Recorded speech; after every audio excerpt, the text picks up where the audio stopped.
The Complete Works of William Shakespeare by William Shakespeare. Act 2. Scene I, Rome.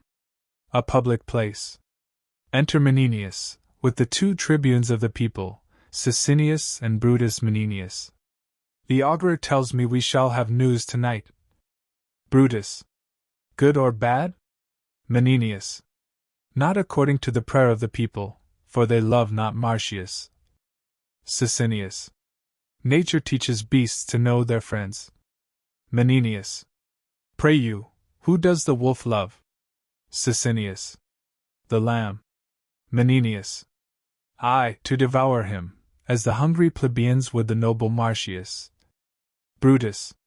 He's a lamb indeed, that bays like a bear. Menenius. He's a bear indeed, that lives like a lamb. You two are old men, tell me one thing that I shall ask you. Both tribunes.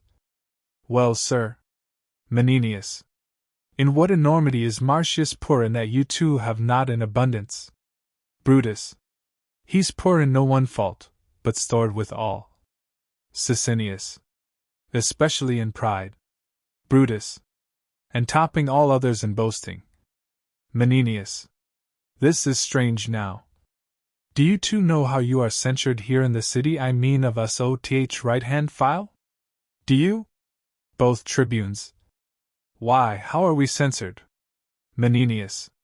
Because you talk of pride now, will you not be angry? Both tribunes. Well, well, sir, well. Menenius.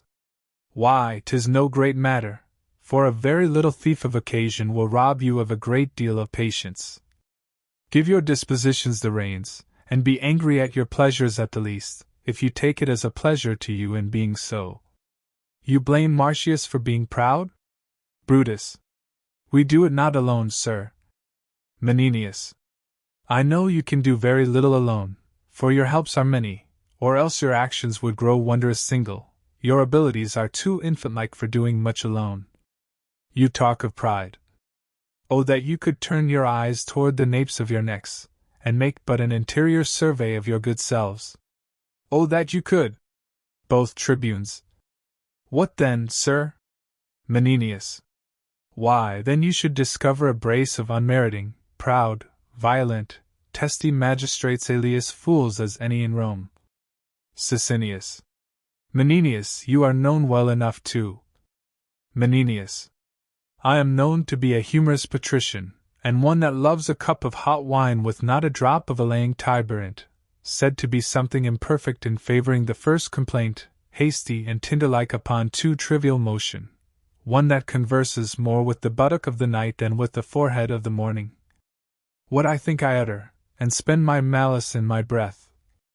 Meeting two such wheelsmen as you are, I cannot call you Lycurgus if the drink you give me touch my palate adversely. I make a crooked face at it. I cannot say your worships have delivered the matter well, when I find the accent compound with the major part of your syllables. And though I must be content to bear with those that say you are reverend grave men, yet they lie deadly that tell you have good faces. If you see this in the map of my microcosm, follows it that I am known well enough too? What harm can your Bison conspectuities glean out of this character, if I be known well enough too? Brutus. Come, sir, come, we know you well enough. Menenius. You know neither me, yourselves, nor anything. You are ambitious for poor knaves' caps and legs. You wear out a good wholesome forenoon in hearing a cause between an orange wife and a faucet seller, and then adjourn the controversy of threepence to a second day of audience. When you are hearing a matter between party and party, if you chance to be pinched with the colic, you make faces like mummers, set up the bloody flag against all patience, and in roaring for a chamber pot, dismiss the controversy bleeding, the more entangled by your hearing. All the peace you make in their cause is calling both the parties knaves. You are a pair of strange ones. Brutus. Come, come, you are well understood to be a perfecter gibber for the table than a necessary bencher in the Capitol. Menenius. Our very priests must become mockers, if they shall encounter such ridiculous subjects as you are. When you speak best and to the purpose, it is not worth the wagging of your beards, and your beards deserve not so honorable a grave as to stuff a botcher's cushion or to be entombed in an ass's pack-saddle. Yet you must be saying Marcius is proud, who, in a cheap estimation, is worth all your predecessors since Deucalion, though peradventure some of the best of them were hereditary hangmen. God den to your worships. More of your conversation would infect my brain, being the herdsman of the beastly plebeians. I will be bold to take my leave of you. Brutus and Sicinius go aside, enter Volumnia, Virgilia, and Valeria. How now, my as fair as noble ladies in the moon, were she earthly, no nobler. Whither do you follow your eyes so fast? Volumnia. Honorable Menenius, my boy Marcius approaches. For the love of Juno, let's go. Menenius. Ha! Marcius coming home? Volumnia. Aye, worthy Menenius, and with most prosperous approbation. Menenius. Take my cap, Jupiter, and I thank thee. Who? Marcius coming home. Volumnia, Virgilia. Nay, 'tis true. Volumnia. Look, here's a letter from him, His state hath another, his wife another, and I think there's one at home for you. Menenius. I will make my very house reel tonight. A letter for me? Virgilia. Yes, certain, there's a letter for you, I saw it. Menenius. A letter for me. It gives me an estate of 7 years' health, in which time I will make a lip at the physician. The most sovereign prescription in Galen is but empiriceutic, and, to this preservative, of no better report than a horse-drench. Is he not wounded? He was wont to come home wounded. Virgilia. Oh, no, no, no. Volumnia. Oh, he is wounded, I thank the gods for't. Menenius. So do I too, if it be not too much. Brings a victory in his pocket? The wounds become him. Volumnia. On's brows, Menenius, he comes the 3rd time home with the oaken garland. Menenius. Has he disciplined Aufidius soundly? Volumnia. Titus Lartius writes they fought together, but Aufidius got off. Menenius. And 'twas time for him too, I'll warrant him that, and he had stayed by him, I would not have been so Phidias for all the chests in Corioli, and the gold that's in them. Is the Senate possessed of this? Volumnia. Good ladies, let's go. Yes, yes, yes, the Senate has letters from the general, wherein he gives my son the whole name of the war. He hath in this action outdone his former deeds doubly. Valeria. In troth, there's wondrous things spoke of him. Menenius. Wondrous. Aye, I warrant you, and not without his true purchasing. Virgilia. The gods grant them true. Volumnia. True. Pauvav. Menenius. True. I'll be sworn they are true. Where is he wounded? To the tribunes, God save your good worships. Marcius is coming home. He has more cause to be proud. Where is he wounded? Volumnia. Ith shoulder and ith left arm. There will be large cicatrices to show the people when he shall stand for his place. He received in the repulse of Tarquin 7 hurts ith body. Menenius. 1 ith neck and 2 ith thigh, there's 9 that I know. Volumnia. He had before this last expedition 25 wounds upon him. Menenius. Now it's 27, every gash was an enemy's grave. A shout and flourish, hark! The trumpets. Volumnia. These are the ushers of Marcius. Before him he carries noise, and behind him he leaves tears. Death, that dark spirit, in's nervy arm doth lie, which, being advanced, declines, and then men die. A senate. Trumpets sound. Enter Cominius the general, and Titus Lartius. Between them, Coriolanus, crowned with an oaken garland, with captains and soldiers and a herald. Know, Rome, that all alone Marcius did fight within Corioli gates, where he hath won, with fame, a name to Caius Marcius. These in honor follows Coriolanus. Welcome to Rome, renowned Coriolanus. Flourish all. Welcome to Rome, renowned Coriolanus. Coriolanus. No more of this, it does offend my heart. Pray now no more. Cominius. Look, sir, your mother. Coriolanus. Oh, you have, I know, petitioned all the gods for my prosperity. Kneels Volumnia. Nay, my good soldier, up, my gentle Marcius, worthy Caius, and by deed achieving honor newly named, what is it? Coriolanus must I call thee? But, oh, thy wife. Coriolanus. My gracious silence, hail. Wouldst thou have laughed had I come coffined home, that weeps to see me triumph? Ah, my dear, such eyes the widows in Corioli wear, and mothers that lack sons. Menenius. Now the gods crown thee. Coriolanus. And live you yet? To Valeria, O my sweet lady, pardon. Volumnia. I know not where to turn. Oh, welcome home. And welcome, general. And why are welcome all? Menenius. 100,000 welcomes. I could weep and I could laugh. I am light and heavy. Welcome. A curse begin at very root on's heart that is not glad to see thee. You are three that Rome should dote on, yet, by the faith of men, we have some old crab trees here at home that will not be grafted to your relish. Yet welcome, warriors. We call a nettle but a nettle, and the faults of fools but folly. Cominius. Ever right. Coriolanus. Menenius ever. Herald. Give way there, and go on. Coriolanus. To his wife and mother, your hand, and yours.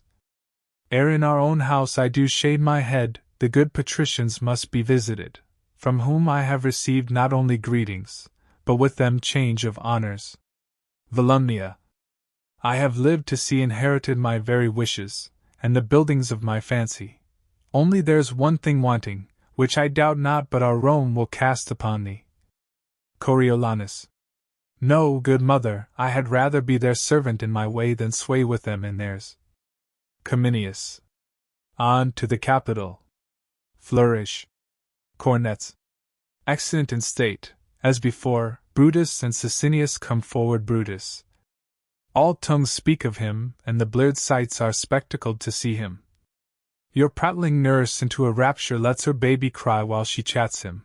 The kitchen malkin pins her richest lockram about her reechy neck, clamoring the walls to eye him. Stalls, bulks, windows, are smothered up, leads filled and ridges ored with variable complexions, all agreeing in earnestness to see him.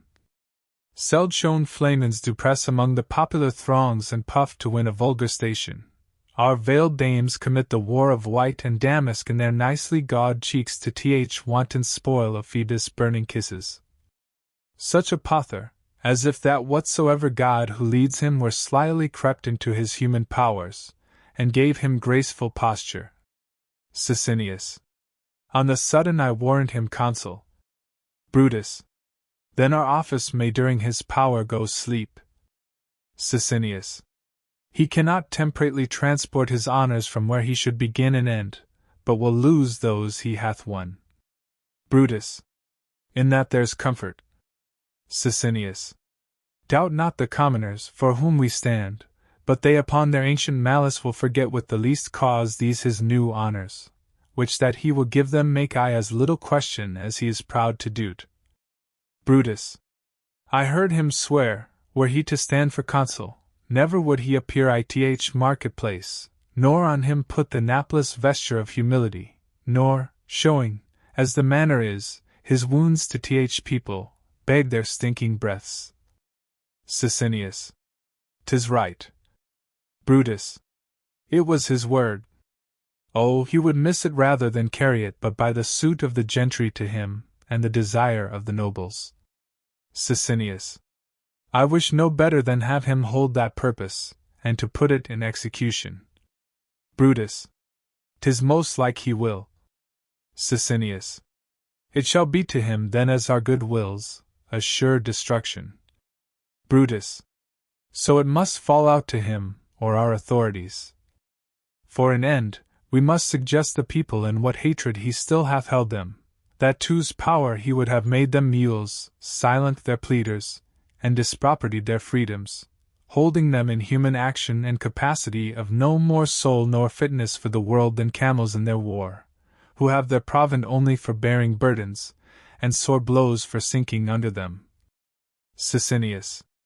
This, as you say, suggested at some time when his soaring insolence shall touch the people, which time shall not want, if he be put upon't, and that's as easy as to set dogs on sheep will be his fire to kindle their dry stubble, and their blaze shall darken him forever. Enter a messenger. Brutus. What's the matter? Messenger. You are sent for to the capital. 'Tis thought that Marcius shall be consul.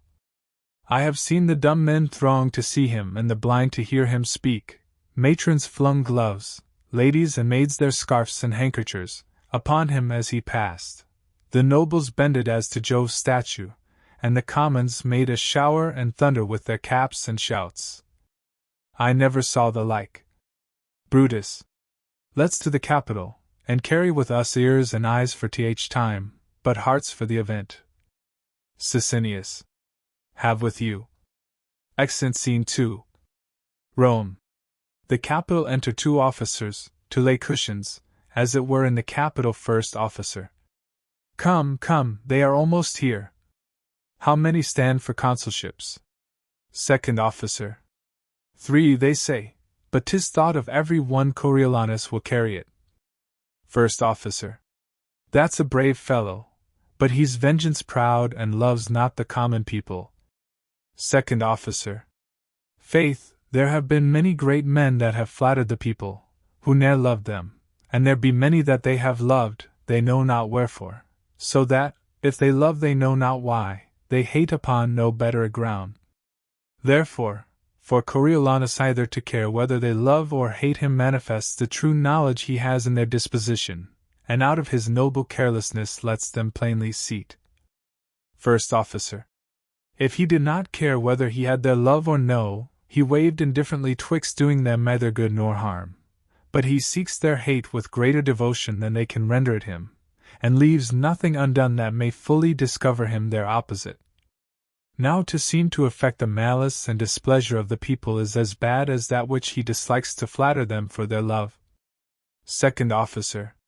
He hath deserved worthily of his country, and his ascent is not by such easy degrees as those who, having been supple and courteous to the people, bonnet, without any further deed to have them at all, into their estimation and report. But he hath so planted his honors in their eyes and his actions in their hearts that for their tongues to be silent, and not confess so much were a kind of ingrateful injury. To report otherwise were a malice that, giving itself the lie, would pluck reproof and rebuke from every car that heard it. First officer. No more of him, he's a worthy man. Make way, they are coming. A senate. Enter the patricians and the tribunes of the people, lictors before them, Coriolanus, Menenius, Cominius the consul. Sicinius and Brutus take their places by themselves. Coriolanus stands Menenius. Having determined of the valses, and to send for Titus Lartius, it remains, as the main point of this our after meeting, to gratify his noble service that hath thus stood for his country. Therefore please you, most reverend and Gr.V. elders, to desire the present consul and last general in our well-found successes to report a little of that worthy work performed by Caius Marcius Coriolanus, whom we met here both to thank and to remember with honors like himself. Coriolanus sits, first senator. Speak, good Cominius. Leave nothing out for length, and make us think rather our state's defective for requital than we to stretch it out. Masters oth people, we do request your kindest ears, and after your loving motion toward the common body, to yield what passes here. Sicinius. We are convent upon a pleasing treaty, and have hearts inclinable to honor and advance the theme of our assembly. Brutus. Which the rather we shall be blessed to do, if he remember a kinder value of the people than he hath hereto prized them at. Menenius. That's off, I would you rather had been silent. Please you to hear Cominius speak? Brutus. Most willingly. But yet my caution was more pertinent than the rebuke you give it. Menenius. He loves your people, but tie him not to be their bedfellow. Worthy Cominius, speak. Coriolanus rises, and offers to go away. Nay, keep your place. First Senator. Sit, Coriolanus, never shamed to hear what you have nobly done. Coriolanus. Your honor's pardon. I had rather have my wounds to heal again than hear say how I got them. Brutus. Sir, I hope my words dispensed you not. Coriolanus. No, sir, yet oft, when blows have made me stay, I fled from words. You sooth not, therefore hurt not. But your people, I love them as they weigh Menenius. Pray now sit down. Coriolanus. I had rather have one scratched my head ith son when the alarum were struck than idly sit to hear my nothings monstered. Exit Menenius. Masters of the people, your multiplying spawn, how can he flatter that's 1,000 to 1 good one when you now see he had rather venture all his limbs for honor than one on's ears to hear it? Proceed, Cominius. Cominius. I shall lack voice. The deeds of Coriolanus should not be uttered feebly. It is held that valor is the chiefest virtue and most dignifies the haver. If it be, the man I speak of cannot in the world be singly counterpoised. At 16 years, when Tarquin made a head for Rome, he fought beyond the mark of others. Our then dictator, whom with all praise I point at, saw him fight when with his Amazonian chin he drove the bristled lips before him. He bestrid an o'erpressed Roman, and ith consul's views slew 3 opposers. Tarquin's self he met, and struck him on his knee. In that day's feats, when he might act the woman in the scene, he proved best man ith field, and for his meed was browbound with the oak. His pupil aged man and read thus, he waxed like a sea, and in the brunt of 17 battles since he lurched all swords of the garland. For this last, before and in Corioli, let me say I cannot speak him home. He stopped the flyers, and by his rare example made the coward turn terror into sport, as weeds before a vessel under sail, so men obeyed and fell below his stem. His sword, death's stamp, where it did mark, it took, from face to foot he was a thing of blood, whose every motion was timid with dying cries. Alone he unread the mortal gate of th city, which he painted with shunless destiny, aidless came off, and with a sudden reinforcement struck Corioli like a planet. Now all's his. When by and by the din of war gone pierce his ready sense, then straight his doubled spirit requickened what in flesh was fatigate, and to the battle came he, where he did run reeking o'er the lives of men, as if 'twere a perpetual spoil, and till we called both field and city ours he never stood to ease his breast with panting. Menenius. Worthy man. First Senator. He cannot but with measure fit the honors which we devise him. Cominius. Our spoils he kicked at, and looked upon things precious as they were the common muck of the world. He covets less than misery itself would give, rewards his deeds with doing them, and is content to spend the time to end it. Menenius. He's right noble, let him be called for. First Senator. Call Coriolanus. Officer. He doth appear. Re-enter Coriolanus Menenius. The Senate, Coriolanus, are well pleased to make thee consul. Coriolanus. I do owe them still my life and services. Menenius. It then remains that you do speak to the people. Coriolanus. I do beseech you let me o'erleap that custom, for I cannot put on the gown, stand naked, and entreat them for my wound's sake to give their suffrage. Please you that I may pass this doing. Sicinius. Sir, the people must have their voices, either will they bate one jot of ceremony. Menenius. Put them not to. Pray you go fit you to the custom, and take to you, as your predecessors have, your honor with your form. Coriolanus. It is a part that I shall blush in acting, and might well be taken from the people. Brutus. Mark you that? Coriolanus. To brag unto them thus I did, and thus show them th unching scars which I shall. He hide, as if I had received them for the hire of their breath only. Menenius. Do not stand upon't. We recommend to you, tribunes of the people, our purpose to them, and to our noble consul wish we all joy and honor. Senators. To Coriolanus come all joy and honor. Flourish. Cornets. Then exit all but Sicinius and Brutus. Brutus. You see how he intends to use the people. Sicinius. May they perceive's intent. He will require them as if he did contemn what he requested should be in them to give. Brutus. Come, we'll inform them of our proceedings here. On th marketplace I know they do attend us. Exit Scene 3. Rome. The forum enter 7 or 8 citizens. First citizen. Once, if he do require our voices, we ought not to deny him. Second citizen. We may, sir, if we will. Third citizen. We have power in ourselves to do it, but it is a power that we have no power to do. For if he show us his wounds and tell us his deeds, we are to put our tongues into those wounds and speak for them. So, if he tell us his noble deeds, we must also tell him our noble acceptance of them. Ingratitude is monstrous, and for the multitude to be ingrateful were to make a monster of the multitude, of the which we being members should bring ourselves to be monstrous members. First citizen. And to make us no better thought of, a little help will serve, for once we stood up about the corn, he himself stuck not to call us the many-headed multitude. Third citizen. We have been called so of many, not that our heads are some brown, some black, some Abram, some bald, but that our wits are so diversely colored. And truly I think if all our wits were to issue out of one skull, they would fly east, west, north, south, and their consent of one direct way should be at once to all the points oth compass. Second citizen. Think you so? Which way do you judge my wit would fly? Third citizen.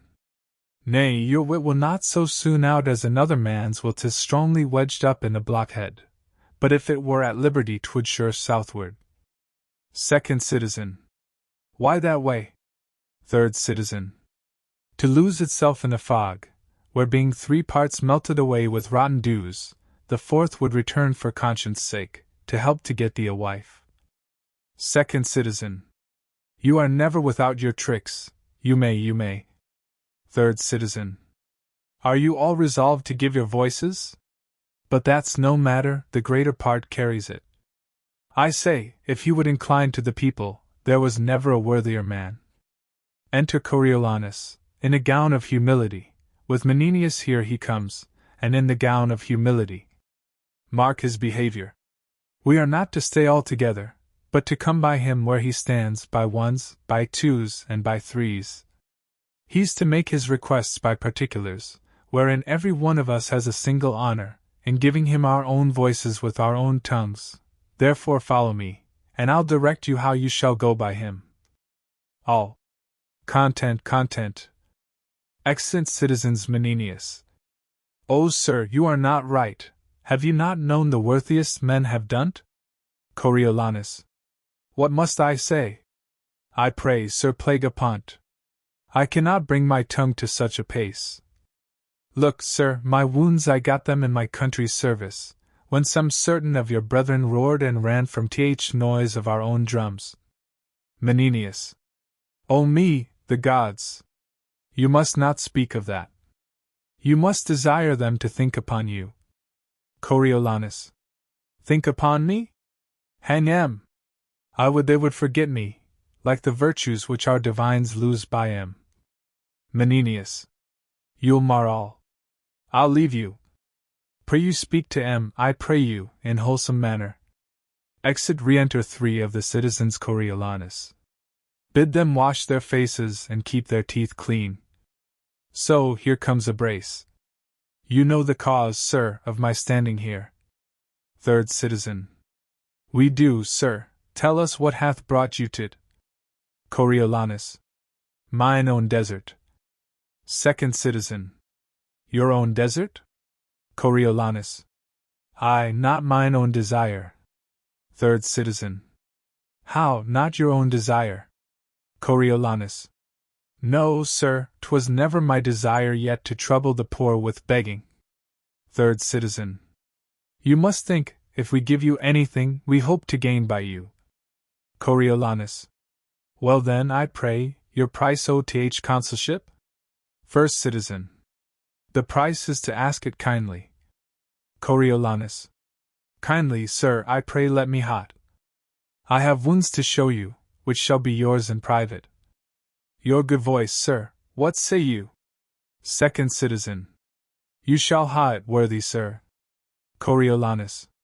A match, sir. There's in all two worthy voices begged. I have your alms. Adieu. Third citizen. But this is something odd. Second citizen. And 'twere to give again, but 'tis no matter. Exeunt the three citizens re-enter two other citizens. Coriolanus. Pray you now, if it may stand with the tune of your voices that I may be consul, I have here the customary gown. Fourth citizen. You have deserved nobly of your country, and you have not deserved nobly. Coriolanus. Your enigma? Fourth citizen.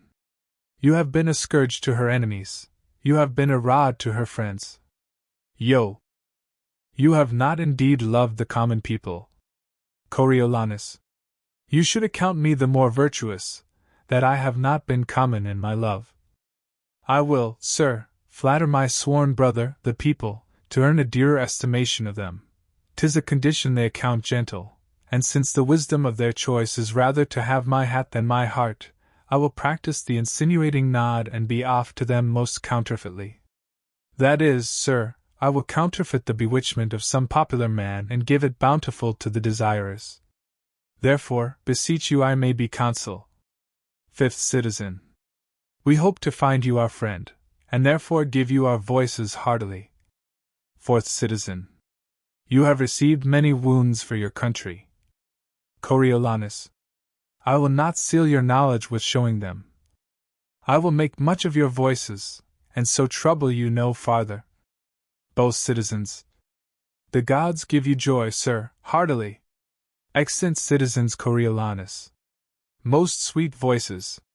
Better it is to die, better to starve, than crave the hire which first we do deserve. Why in this wolvish toad should I stand here to beg of Hob and Dick that do appear their needless vouches? Custom calls me to't.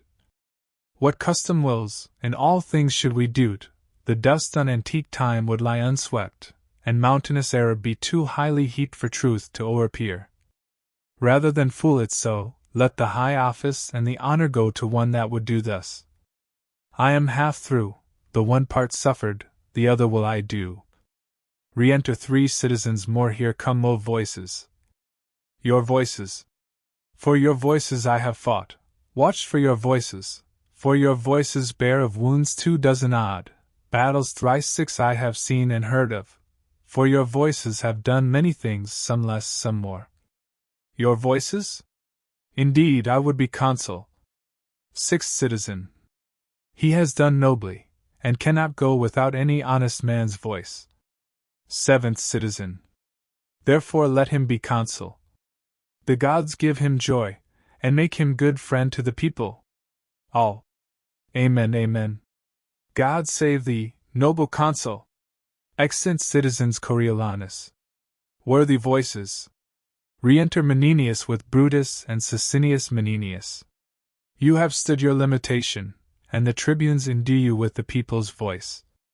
Remains that, in th official marks invested, you anon do meet the Senate. Coriolanus. Is this done? Sicinius. The custom of request you have discharged. The people do admit you, and are summoned to meet anon, upon your approbation. Coriolanus. Where? At the Senate House? Sicinius. There. Coriolanus. Coriolanus. May I change these garments? Sicinius. You may, sir. Coriolanus.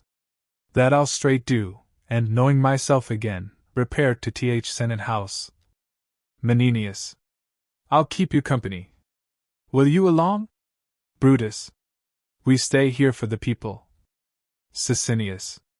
Fare you well. Exeunt Coriolanus and Menenius he has it now, and by his looks methinks 'tis warm at's heart. Brutus. With a proud heart he wore his humble weeds.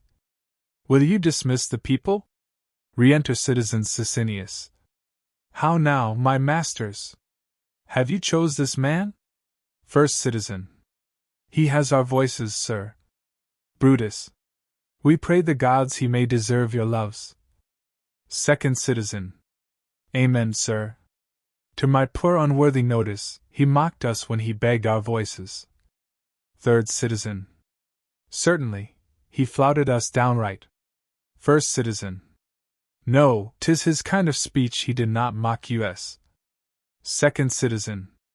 Not one amongst us, save yourself, but says he used us scornfully. He should have showed us his marks of merit, wounds received for his country. Sicinius. Why, so he did, I am sure. All. No, no man saw him. Third Citizen. He said he had wounds which he could show in private, and with his hat, thus waving it in scorn, I would be consul, says he, aged custom, but by your voices will not so permit me, your voices therefore. When we granted that, here was I thank you for your voices. Thank you, your most sweet voices. Now you have left your voices, I have no further with you. Was not this mockery? Sicinius. Why either were you ignorant to see't, or, seeing it, of such childish friendliness to yield your voices? Brutus. Could you not have told him as you were lessened when he had no power but was a petty servant to the state, he was your enemy, ever spake against your liberties and the charters that you bear ith body of the wheel, and now, arriving a place of potency and sway oth state, if he should still malignantly remain fast foe to th plebei, your voices might be curses to yourselves? You should have said that as his worthy deeds did claim no less than what he stood for, so his gracious nature would think upon you for your voices, and translate his malice towards you into love, standing your friendly lord. Sicinius. Thus to have said, as you were foradvist, had touched his spirit and tried his inclination, from him plucked either his gracious promise, which you might, as cause had called you up, have held him to, or else it would have galled his surly nature, which easily endures not article tying him to aught. So, putting him to rage, you should have ta'en th advantage of his choler, and passed him unelected. Brutus. Did you perceive he did solicit you in free contempt when he did need your loves? And do you think that his contempt shall not be bruising to you when he hath power to crush? Why, had your bodies no heart among you? Or had you tongues to cry against the rectorship of judgment? Sicinius. Have you ere now denied the asker, and now again, of him that did not ask but mock, bestow your suit for tongues? Third Citizen. He's not confirmed, we may deny him yet. Second Citizens. And we'll deny him. I'll have 500 voices of that sound. First Citizen. I twice 500, and their friends to peace em. Brutus. Get you hence instantly, and tell those friends they have chose a consul that will from them take their liberties, make them of no more voice than dogs, that are as often beat for barking as therefore kept to do so. Sicinius. Let them assemble, and on a safer judgment, all revoke your ignorant election. Enforce his pride and his old hate unto you. Besides, forget not with what contempt he wore the humble weed, how in his suit he scorned you, but your loves, thinking upon his services, took from you th apprehension of his present portents, which, most gibingly, ungravely, he did fashion after the inveterate hate he bears you. Brutus. Lay a fault on us, your tribunes, that we labored, no impediment between, but that you must cast your election on him. Sicinius. Say you chose him more after our commandment than as guided by your own true affections, and that your minds, preoccupied with what you rather must do than what you should, made you against the grain to voice him consul. Lay the fault on us. Brutus. Ay, spare us not. Say we read lectures to you, how youngly he began to serve his country, how long continued, and what stock he springs of the noble house oth Martians, from whence came that Ancus Marcius, Numa's daughter's son, who, after great Hostilius, here was king, of the same house Publius and Quintus were, that our best water brought by conduits hither, and Censorinus, nobly named so, twice being by the people chosen censor, was his great ancestor, Sicinius. One thus descended, that hath beside well in his person wrought to be set high in place, we did commend to your remembrances. But you have found, scaling his present bearing with his past, that he's your fixed enemy, and revoke your sudden approbation. Brutus. Say you ne'er had done harp on that still but by our putting on, and presently, when you have drawn your number, repair to th capital. Citizens. Will so, almost all repent in their election. Exeunt plebeians. Brutus. Let them go on. This mutiny were better put in hazard than stay, passed out, for greater. If, as his nature is, he fall in rage with their refusal, both observe and answer the vantage of his anger. Sicinius. To th capital come. We will be there before the stream o th people, and this shall seem, as partly 'tis their own, which we have goaded onward. Exeunt.